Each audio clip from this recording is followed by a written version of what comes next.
with Tesla, your goal has been to make a better car. And you've done that with an electric vehicle that people covet, that has quite a cult following, that's upgradable. But you also want to achieve, and your turn of phrase is very nice, or try to achieve this platonic ideal of a car, right? To reach perfection. So what does the perfect car look like? Well, I mean, I do use that phrase with our engineering design team, that aspirationally we're in pursuit of the platonic ideal of the perfect car. Yeah. Who knows what that looks like actually, but you want to try to make every element of the car as flawless as possible. And there will always be, some degree of imperfection, but try to minimize that and create a car that is just delightful in every way. And I think if you do that, then the rest kind of takes care of itself. That third failure in a row, did you think, I need to pack this in? Never. Why not? I don't ever give up. I mean, I'd have to be dead or completely incapacitated. 8 weeks later, Musk bet the company on another flight. We have liftoff. And this time around, everything worked. Perfect. If that fourth launch hadn't worked, that would have been it. We would have not had the resources to mount a fifth. Really liking what you do, whatever area that you get into, given that even if you're the best, there's always a chance of failure. So I think it's important that you really like whatever you're doing. If you don't like it, life is too short. If you like what you're doing, you think about it even when you're not working. I mean, it's something that your mind is drawn to, and if you don't like it, you just really can't make it work, I think. So many people try to talk me out of starting a rocket company. It was crazy. One good friend of mine collected a whole series of videos of rockets blowing up and made me watch those. He just didn't want me to lose all my money. We're doing these things that seem unlikely to succeed, and we've been fortunate, and at least thus far they have succeeded. Now is the time to take risk. You don't have kids. As you get older, your obligations increase. And once you have a family, you start taking risk not just for yourself, but for your family as well. It gets much harder to do things that might not work out. So now is the time to do that before you have those obligations. So I would encourage you to take risks now. Do something bold. You won't regret it. The failures are not the most terrible things. Whether you have to learn from it and react to it. Yeah, exactly. When you're building something new, there's going to be mistakes. Yeah. And it's important to recognize those mistakes, acknowledge them, and take corrective action. Okay. And the success of a company is very much more about how quick are you to fix the mistakes, not will you make mistakes. Or admit the mistakes. Yeah, absolutely. Yeah. And if you see the difference between a startup that is successful and one that is not, and it's because the successful one, they both made mistakes, but the successful one recognized the mistakes, fixed them very quickly, and the unsuccessful one tries to deny that the mistakes exist. Extremely smart people are sometimes quite arrogant because they believe in what they believe in, right? And so when they face criticism, it's less likely to admit, they can make mistakes. Was that in your case? I learned it when I was studying physics. Mm-hmm.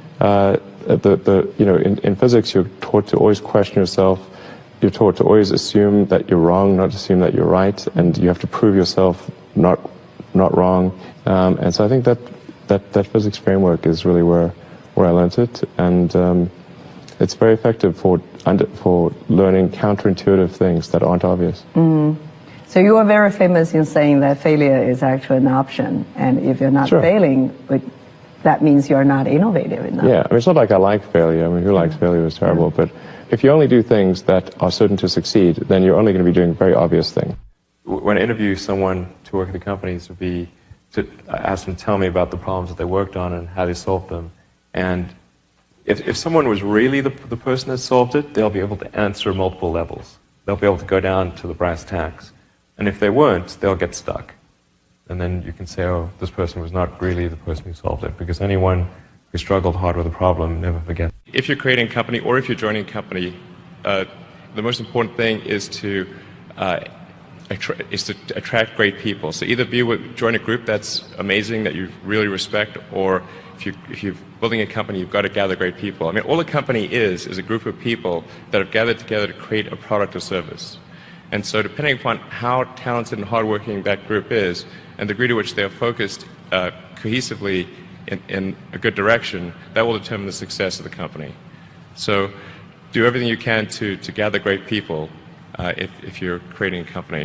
You've got to make sure that whatever you're doing is a great product or service. It has to be really great. And I go back to what I was saying earlier, where if you're a new company, I mean, unless it's like some new industry or new market that, if it's an untapped market, then you have more ability to, the standard is lower for your product or service. But if you're entering anything where there's an existing marketplace against large entrenched competitors, then your product or service needs to be much better than theirs. It can't be a little bit better, because then you put yourself in the shoes of the consumer, and they say, why would you buy it as a consumer? You're always going to buy the trusted brand unless there's a big difference. So a lot of times, entrepreneur will come up with something which is only slightly better. And it can't just be slightly better. It's got to be a lot better. You are unusually fearless and willing to go in the face of other people telling you something is crazy. And I know a lot of pretty crazy people. You still stand out. Where does that come from, or how do you think about making a decision when everyone tells you this is a crazy idea? Or where do you get the internal strength to do that? Well, first of all, I'd say I actually think I feel fear quite strongly. So it's not as though I just have the absence of fear. I feel it quite strongly. But there are just times when something is important enough, you believe in it enough, that you do it in spite of fear. So speaking of important things, it's like people shouldn't think people shouldn't think, well, I feel fear about this and therefore I shouldn't do it. It's normal to feel fear. Like you'd have to be something mentally wrong if you didn't feel fear. So you just feel it and let the importance of it drive you to do it anyway. Yeah, actually, something that can be helpful is fatalism, to some degree. If you just accept the probabilities, then that diminishes fear. When starting SpaceX, I thought the odds of success were less than 10%, and I just accepted that actually probably I would just lose everything. But that maybe would make some progress if we could just move the ball forward. Even if we died, maybe some other company could pick up the baton and keep moving it forward, so that would still do some good. Same with Tesla. I thought the odds of a car company succeeding were extremely low. Depending upon how well you want to do, and particularly if you're starting a company, you need to work super hard. So what does super hard mean? Well, when my brother and I were starting our first company, instead of getting an apartment, we just rented a small office and we slept on the couch. And we showered at the YMCA, and we're so hard up we had one computer, so the website was up during the day, and I was coding at night, 7 days a week, all the time. And I sort of briefly had a girlfriend in that period, and in order to be with me, she'd have to sleep in the office. So work hard, like every waking hour. That's the thing I would say particularly if you're starting a company. And I mean, if you do simple math, say like, okay, if somebody else is working 50 hours and you're working 100, you'll get twice as much done in the course of a year as the other company. One does have to be focused on the short term and money coming in when creating a company, because otherwise the company will die. So I think that a lot of times people think like creating a company is going to be fun. I would say it's not. It's really not that fun. I mean, there are periods of fun, and there are periods of where it's just awful. And particularly if you're the CEO of the company, you actually have a distillation of all the worst problems in the company. There's no point in spending your time on things that are going right. So you only spend your time on things that are going wrong. And there are things that are going wrong that other people can't take care of. So you have like the worst. You have a filter for the crappiest problem in the company, the most pernicious and painful problem.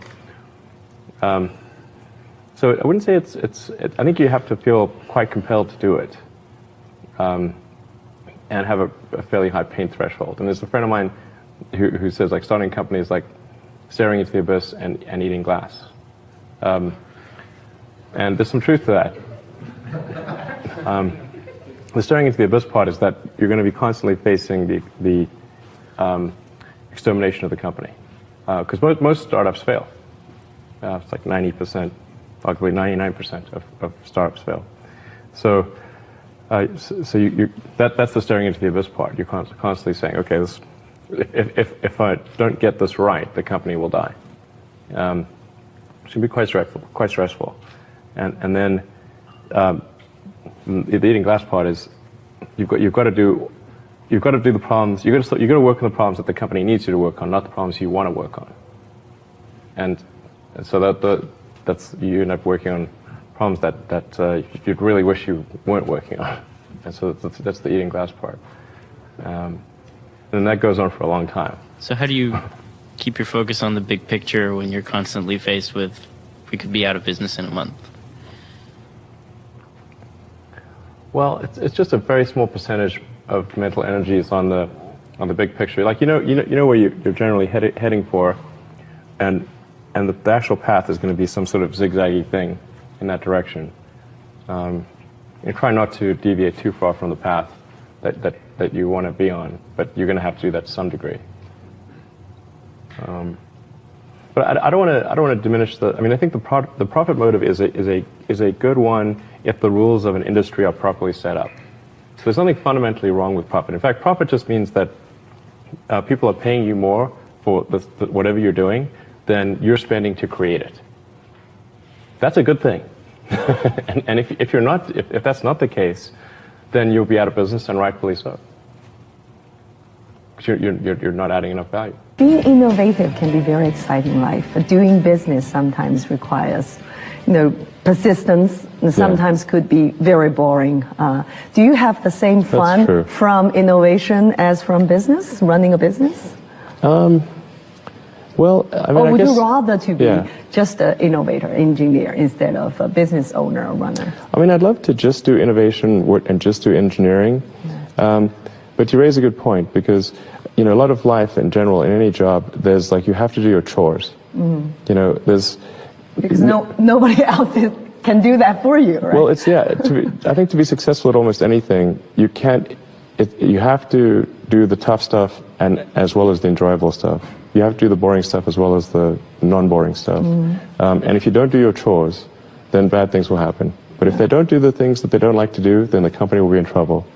Like you have to, you basically, like it's more fun to cook the meal than to clean the dishes. Okay, but you need to clean the dishes. You need to do both. Yes, you need to do both, exactly. First of all, I really need to give some thought to like, how can I provide advice that would be most helpful? And I'm not sure I've given enough thought to that to give you the best possible answer. But I think certainly being focused on something that you're confident will have high value to someone else, and just being really rigorous in making that assessment, because people tend to, a natural human tendency is wishful thinking. So a challenge for entrepreneurs is to say, well, what's the difference between really believing in your ideals and sticking to them versus pursuing some unrealistic dream that doesn't actually have merit? And that is a really difficult thing to tell. Can you tell the difference between those two things? Right. So you need to be sort of very rigorous in your self-analysis. I think certainly extremely tenacious, and then just work like hell. I mean, you just have to put in, 80 to 100-hour weeks every week. Gosh. And then a lot of work. All those things improve the odds of success. Okay. I mean, if other people are putting in 40-hour work weeks and you're putting in 100-hour work weeks, then even if you're doing the same thing, you know that in 1 year you will achieve what they achieve. You will achieve in 4 months what it takes them a year to achieve. I would definitely advise people who are starting a company to expect a long period of quite high difficulty. Yeah. But I mean, as long as people stay super focused on creating the absolute best product or service that really delights their end customer, if they stay focused on that, then if you get it such that your customers want you to succeed, then you probably will. All right. You have to focus on the customer and delivering for them. Yeah. Make sure if your customers love you, your odds of success are dramatically higher. Yeah. Question that has been discussed over the past couple of days. Should we be considering one-way only trips to Mars? What's the best approach to colonize the planet? Is it, what's your view? Is that socially acceptable? Do you think people will sign up to do it? I think there's plenty of people who sign up for a one-way trip to Mars. But if we could have a show of hands, who would consider such an option? Okay. I see some, not many, but perhaps enough for a couple of missions. So it's certainly be enough. I mean, I think it's sort of like, is it a one-way mission and then you die? Or is it one-way mission and you get resupplied? That's a big difference. Very good. Wait for the second option. Yeah, exactly.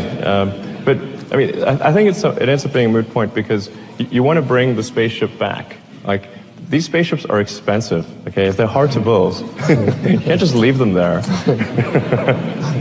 So whether or not people want to come back or not is kind of like, they can jump on if they want, but they need the spaceship back. Thank you. I mean, it's kind of weird. Like, there's like huge collection of spaceships on Mars over time. It's like, maybe we should send them back. I mean, of course we should send them back. CEO of SpaceX, and you've said that your ultimate goal is to get humankind to Mars. I've heard your response to the question, but these guys need to hear it. Why is Mars important? Why does Mars matter? Sure. Well, I think it's really a fundamental decision we need to make as a civilization. What kind of future do we want? Do we want a future where we are forever confined to one planet until some eventual extinction event, however far in the future that might occur? Or do we want to become a multi-planet species and then ultimately be out there among the stars and be among many planets, many star systems? And I think the latter is a far more exciting and inspiring future than the former. And Mars is the next natural step. In fact, it's the only planet we really have a shot at establishing a self-sustaining city on. And I think once we do establish such a city, there will be a strong forcing function for the improvement of spaceflight technology that will then enable us to establish colonies elsewhere in the solar system and ultimately extend beyond our solar system. And so there's the defensive reason of protecting the future of humanity, ensuring that the light of consciousness is not extinguished should some calamity befall Earth. But also, and that's the defensive reason. But personally, I find what gets me more excited is the fact that this would be an incredible adventure. I mean, it would be like the greatest adventure ever. And it would be exciting and inspiring. And there need to be things that excite and inspire people. Yeah. You have to be, reasons why you get up in the morning. It can't just be solving problems. It's got to be, something great's going to happen in the future. Yeah, we talked about this at length yesterday. It's not an exit strategy or a backup plan for humankind when Earth fails. Right. It's also to inspire people on Earth, right, and to transcend and to go beyond our mental limits of what we think we can achieve. Right. I mean, think of sort of how incredible the Apollo program was. And just, I mean, if you ask anyone and say, name some of humanity's greatest achievements in the 20th century, the Apollo program, landing on the moon, would in many, if not most places, be number one. 2001, with just talking to a friend of mine, and he asked me what I was going to do after PayPal, and I thought, well, I was wondering, like, I'd like to get involved in space, but I just didn't think there was anything I could do as an individual. But I was curious as to when NASA would be sending a team to Mars, because that was always going to be the thing to do after the moon. I figured that there'd be some plan, and I'd just go to the website and I could read the schedule. Then Mars occurs. Oh yeah, it's like, okay, 2017, good, okay.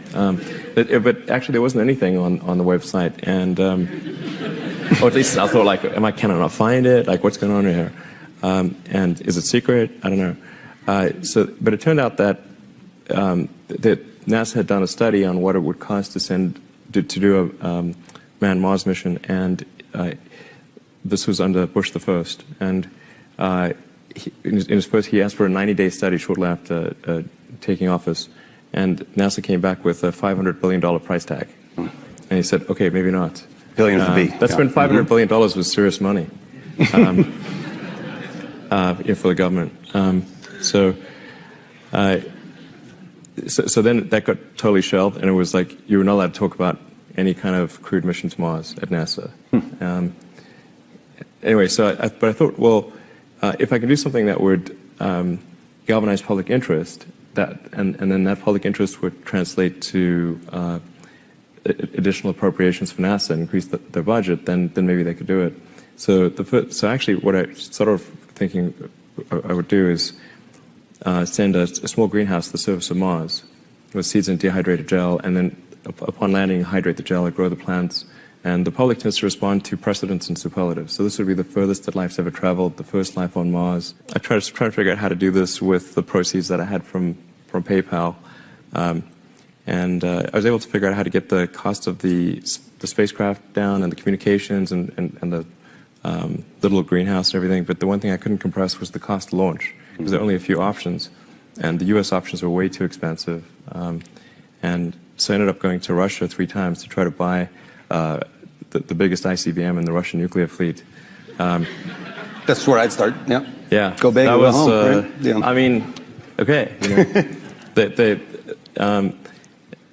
There was some strange trips, that's for sure. But it's like virtually, like you can buy any. It's a very capitalist society in some ways. So I actually did negotiate a deal to buy 2 of the ICBMs minus the nukes. But I came to the conclusion after that 3rd trip that it wouldn't really matter. Like I actually came to the conclusion that my initial premise was wrong, because I actually think there's a tremendous amount of will in the American population, particularly to explore. The United States, maybe more than any other country, is a distillation of the human spirit of exploration. And it's really fundamental to psyche. So if people think there's a way, I think it would actually get a lot of support. But then it can't be just banging your head against the wall. I've got to believe that this can be done without breaking the federal budget. So that's when I said, okay, well, is there some way to affect the cost of space transport? And so I got together with a group of people over a series of Saturdays just to try to understand, is there something fundamentally super expensive about rockets, or can the cost be substantially improved? We had a bunch of those kind of brainstorming sessions, and I couldn't see any fundamental obstacle to improving the cost of rockets. So that's when I started SpaceX.